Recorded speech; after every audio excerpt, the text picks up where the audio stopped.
Selamat datang kembali di obrolan mendalam kita. Anda ngajuin satu pertanyaan yang mendasar banget ya? Penting sekali ya. Betul.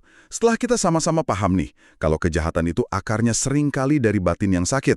Nah, pertanyaannya, gimana Al-Quran ngasih petunjuk buat merawat dan menjaga kesucian batin itu sendiri? Ini bukan soal anatomi kejahatannya lagi, tapi resep sehatnya. Dan ini pertanyaan intinya. Karena kalau kita bicara soal keselamatan dunia akhirat ya, semuanya balik ke kondisi batin ini. Tepat. Nah, untuk jawab itu, kita bakal bedah langsung dari sumber-sumber yang udah Anda kumpulin. Ayat-ayat Al-Quran itu sendiri. Kita coba lihat, peta jalannya itu kayak gimana. Oke, mari kita mulai bongkar. Kalau kita mau paham konsep penjagaan batin ini, titik mulainya dari mana sih? Titik mulainya yang menarik ya, bukan dari perintah, lakukan ini, jangan itu. Al-Quran tuh mulai dari sebuah pengakuan fundamental tentang siapa kita, Oke. bahwa di dalam diri manusia itu ada semacam ekosistem batin, lengkap dengan potensi baik dan ya benih-benih keburukan.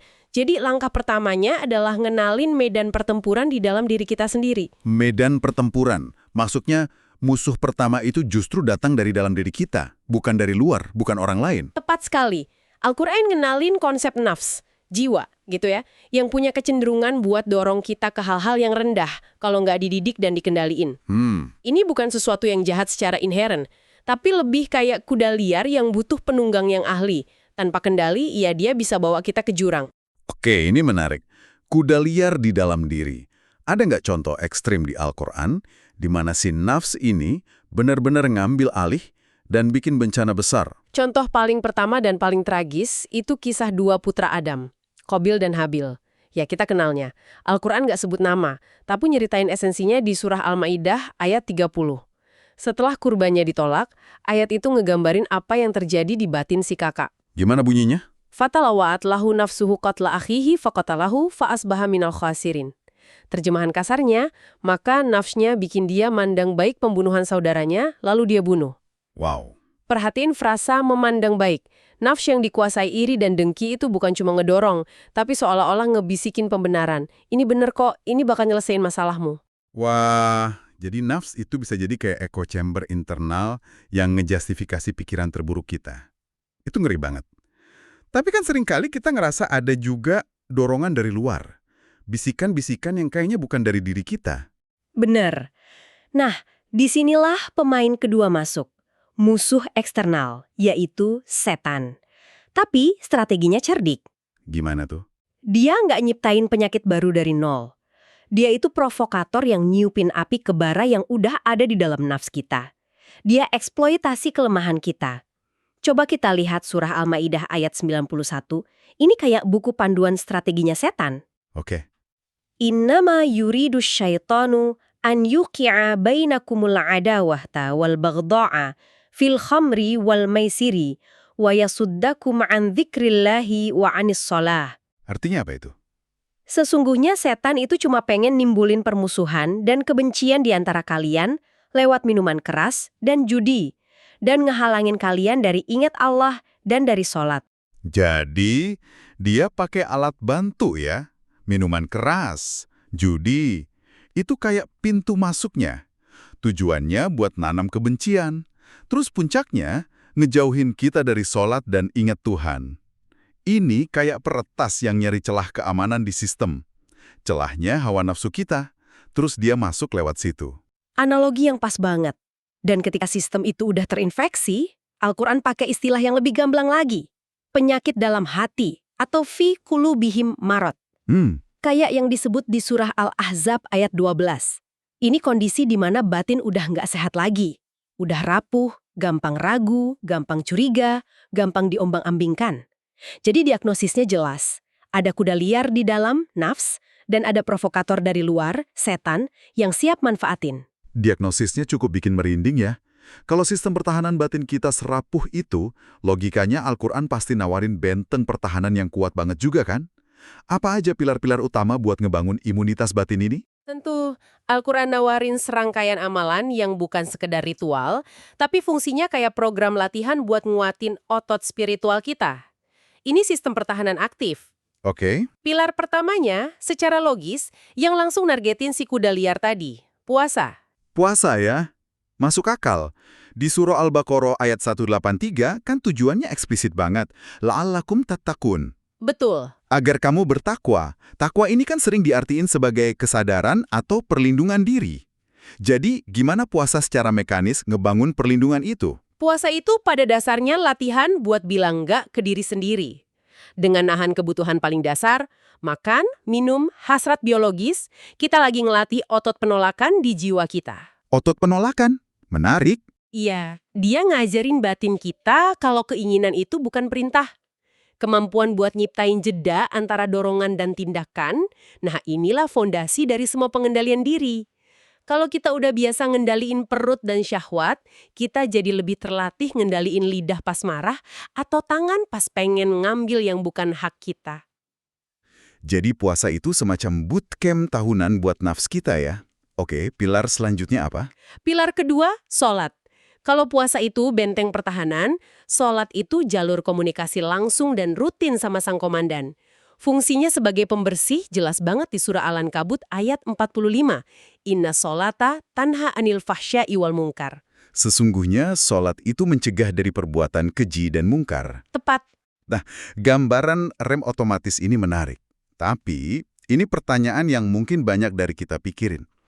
Kita semua kenal orang yang rajin sholat 5 waktu. Tapi perilakunya di luar, dalam bisnis atau sama tetangga, masih ya gitu deh. Di mana putusnya hubungan antara ritual sholat sama efek pencegah kejahatan itu menurut Al-Quran? Pertanyaan krusial. Dan Al-Quran kayaknya udah ngantisipasi ini. Kuncinya ada di kualitas bukan kuantitas. Sholat yang dimaksud di sini bukan sekedar gerakan fisik. Itu adalah sholat yang didirikan dengan khusyuk, dengan sadar penuh kita lagi berhadapan sama Tuhan. Ia jadi momen kita check-in sama kompas moral kita 5 kali sehari. Kalau sholatnya cuma rutinitas kosong, ya tentu aja nggak bakal punya daya buat nyegah apa-apa. Cuma jadi senam. Tapi sholat yang benar-benar jadi dialog, dia bakal ninggalin bekas rasa malu buat berbuat keji setelahnya. Oke, jadi kualitas koneksinya yang nentuin. Masuk akal. Terus, ada pilar ketiga yang sering disebut barengan sama sholat, yaitu berbagi atau infak. Apa peran spesifiknya buat kesehatan batin? Nah, kalau puasa ngobatin nafsu syahwat dan sholat ngebersihin hubungan vertikal, maka infak atau zakat itu terapi buat penyakit batin yang umum banget, kikir, cinta dunia berlebihan sama egoisme. Oh, oke. Di surat Al-Baqarah ayat 3, salah satu ciri orang bertakwa itu, wa mimma rozaqnahum yunfikun. Dan dari sebagian rizki yang kami anugerahkan, mereka berinfak. Ya. Dengan ngasih, kita secara aktif ngelatih jiwa buat ngelepasin keterikatan sama materi. Kita ngakuin kalau harta ini cuma titipan. Ini kayak ngelakuin detoks dari racun keserakahan. Dia ngikis ego kita yang selalu pengen numpuk dan numbuhin empati. Ini pembersih hubungan horizontal. Jadi, ada latihan nahan diri, puasa, koneksi vertikal, sholat, dan detoks horizontal, infak. 3 pilar yang kokoh ya. Tapi pilar-pilar ini kan amalan yang ada waktunya. Gimana sama perawatan hariannya? Proses internal apa yang harus terus jalan di antara waktu-waktu ibadah itu? Nah, ini dia perekat yang nyatuin semua pilar itu. Ini inti dari pemeliharaan batin sehari-hari. Disinilah konsep dzikir atau mengingat Tuhan jadi sentral. Ini bukan sekedar amalan di waktu tertentu, tapi sebuah kondisi kesadaran yang terus dijaga. Ya, saya ingat ada ayat di surah Al-A'raf ayat 205 yang perintahnya personal dan dalam banget. Wadhkur rabbaka fi nafsika tadarruan wa khiyafah. Dan ingatlah Tuhanmu di dalam dirimu dengan rendah hati dan rasa takut. Di dalam dirimu? Itu dia. Ini kedengarannya kayak perenungan atau meditasi yang terus-menerus, bukan cuma zikir pakai tasbih di tangan. Persis. Zikir itu cara ngejaga biar ruang batin kita nggak pernah kosong. Karena batin yang kosong itu taman bermainnya setan dan hawa nafsu. Dengan terus-menerus sadar akan kehadiran Tuhan, kita seolah ngisi ruangan itu pakai cahaya. Jadi kegelapan susah masuk. Oke. Kayak yang ngejaga api unggun tetap nyala di malam yang gelap, dia ngasih kehangatan dan ngejauhin binatang buas. Zikir itu kayu bakarnya. Oke, itu buat proaktifnya, ngejaga api tetap nyala. Tapi manusia kan nggak sempurna. Kita pasti kepleset. Apinya kadang meredup, atau bahkan nyaris padam karena kesalahan kita. Ada mekanisme perbaikannya nggak? Al-Quran sangat realistis soal kerapuhan manusia. Makanya disediain mekanisme riset atau pembersihan.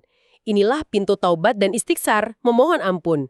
Di surah Hud ayat 3, petunjuknya jelas. Wa anistaghfiru rabbakum tsumma tubu ilaih. Dan hendaklah kalian memohon ampun kepada Tuhanmu, kemudian bertaubatlah kepadanya. Nah, itu dia. Ini mekanisme pembersihan berkala. Kalau zikir itu antivirus yang jalan real time, maka istighfar dan taubat itu kayak sistem restore atau bersihin cache. Haha, oke. Setiap kita bikin kesalahan, itu ninggalin sampah digital di hati kita. Kalau dibiarin, sampah itu numpuk dan bikin sistem jadi lemot, bahkan hang. Istighfar ngebersihin file-file sampah itu, ngejaga biar kesalahan kecil nggak numpuk jadi penyakit kronis. Zikir sebagai antivirus dan istighfar sebagai pembersih cache. Analogi yang kena banget.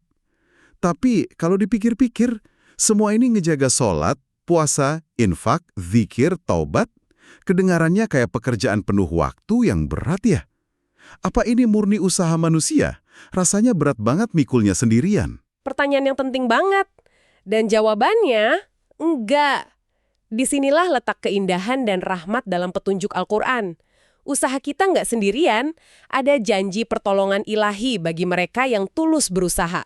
Oh iya. Ini ditegasin dengan indah banget di surah Al-Baqarah ayat 257, Allahu waliyul ladzina amanu yukhrijuhum minadh-dhulumati ilan nur. Artinya? Allah adalah pelindung bagi orang-orang yang beriman. Dia mengeluarkan mereka dari kegelapan-kegelapan menuju cahaya. Artinya, ini kemitraan. Tugas kita ngambil langkah pertama. Diriin pilar-pilar amalan, usaha ngejaga zikir, dan sebagai balasannya Allah bakal nyambut kita, ngebukain jalan, dan ngembimbing kita keluar dari kegelapan. Kegelapan, kebingungan, kegelisahan gitu ya? Betul, kegelapan keraguan, bisikan jahat menuju cahaya kejelasan, kebaikan, dan ketenangan. Usaha kita itu narik pertolongannya. Oke, jadi ada usaha dari kita dan ada pertolongan dari Tuhan. Sekarang kita ngomongin hasilnya, apa buah yang bisa kita petik dari semua usaha ini? Rasanya punya batin yang sehat dan terjaga menurut Al-Quran tuh kayak gimana? Kita ngomongin akhirat. Salah satu buah termanis di dunia itu ketenangan batin, yang Al-Quran sebut sakinah. Sakinah. Ini bukan berarti hidup tanpa masalah ya, tapi punya keteduhan jiwa di tengah badai. Surah Al-Fat ayat 26 ngegambarin, fa'anzalallahu sakinatahu ala rasulihi wa alal mu'minina wa alzamahum kalimat taqwa. Lalu Allah menurunkan sakinahnya Kepada Rasulnya dan kepada orang beriman, dan menetapkan atas mereka kalimat takwa. Perhatiin polanya, karena mereka komitmen sama takwa, sama kesadaran diri, maka Allah turunin ketenangan ke hati mereka. Hati yang bersih jadi wadah yang siap menerima anugerah ini. Ketenangan di tengah badai. Di zaman yang serba riuh dan penuh cemas ini, itu mungkin salah satu hal yang paling dicari manusia. Apalagi buah yang lainnya. Kesentuh sama kebenaran. Ada ayat poetis banget di surah Al-Hadid ayat 16, bunyinya kayak teguran lembut. Gimana tuh? Alam yakni lilladzina amanu an takhsha'a qulubuhum li dzikrillah wa ma nazala minal haq. Belum tibakah waktunya bagi orang beriman untuk hati mereka tunduk, khusyuk mengingat Allah dan kepada kebenaran yang telah turun. Wah, Hati yang khusyuk, yang bisa geter pas nama Tuhan disebut, yang bisa nangis ngerenungin kebenaran, itu lawan dari hati yang membatu. Ini tanda hati yang hidup dan sehat. ketenangan dan kelembutan hati, dua hal itu aja udah ganjaran yang luar biasa di dunia ini. Terus, gimana semua ini nyambungnya ke tujuan akhir, keselamatan di akhirat? Semuanya nyambung erat banget. Puncak dari perjalanan penyucian batin ini dijelasin di surah Al-Qasas ayat 83. Di situ dikasih tahu buat siapa negeri akhirat atau surga itu diperuntukkan. Untuk siapa? Tilkad darul akhiratu naj'aluha lilladzina la yuriduna 'uluwan fil ardi wala fasadan wal 'aqibatu lil muttaqin. Negeri akhirat itu kami jadikan untuk orang-orang yang di dalam hatinya tidak menginginkan kesombongan di muka bumi dan tidak pula berbuat kerusakan. Dan kesudahan yang baik itu bagi orang-orang yang bertakwa. Wow, ini ngerangkum semuanya ya. Betul, lihat deh. Kesombongan dan keinginan berbuat kerusakan itu kan buah dari batin yang sakit. Sebaliknya, batin yang suci bakal ngelahirin pribadi yang rendah hati dan konstruktif. Jadi, surga itu bukan hadiah buat ritual, tapi konsekuensi logis dari kondisi batin yang sehat. Peta jalannya emang utuh banget. Jadi, kalau kita rangkum perjalanannya, Kita mulai dari ngenalin ada kuda liar atau nafs di dalam diri dan provokator dari luar. Terus kita bangun benteng dengan 3 pilar, latihan nahan diri lewat puasa, ngejaga koneksi lewat sholat yang berkualitas, dan detoks keserakahan lewat berbagi. Betul. Perawatan hariannya dijaga pakai antivirus zikir dan pembersih cache berupa taubat. Sambil yakin kalau usaha kita ini ngundang pertolongan Tuhan. Sampai akhirnya kita bisa metik buahnya di dunia berupa ketenangan dan kelembutan hati. Yang semuanya bermuara pada satu tujuan. Ngebentuk pribadi yang hatinya bersih dari kesombongan dan keinginan merusak. Yang dijanjikan kesudahan terbaik. Tepat sekali. Kalau kita tarik benang merahnya, semua petunjuk ini sebenarnya tujuannya satu hal yang fundamental. Ngegeser pusat orbit batin kita. Dari yang tadinya berpusat ke aku, ego, nafsu, kepentingan pribadi. Jadi berpusat ke Tuhan. Betul. Berpusat pada Tuhan dalam hubungan vertikal dan kepedulian pada sesama dalam hubungan horizontal. Pergeseran pusat orbit inilah inti dari penyucian jiwa. Sebuah pergeseran fundamental. Ini nggak sih kita banyak banget bahan buat direnungin. Sebagai penutup, ada satu hal untuk Anda pikirkan lebih dalam. Dari semua pilar amalan yang tadi kita bahas, sholat, puasa, berbagi, atau zikir, mana yang Anda rasa paling berpotensi buat jadi jangkar utama bagi batin Anda saat ini, di tengah tantangan hidup Anda sekarang, dan gimana Anda bisa memperkuatnya dalam keseharian Anda?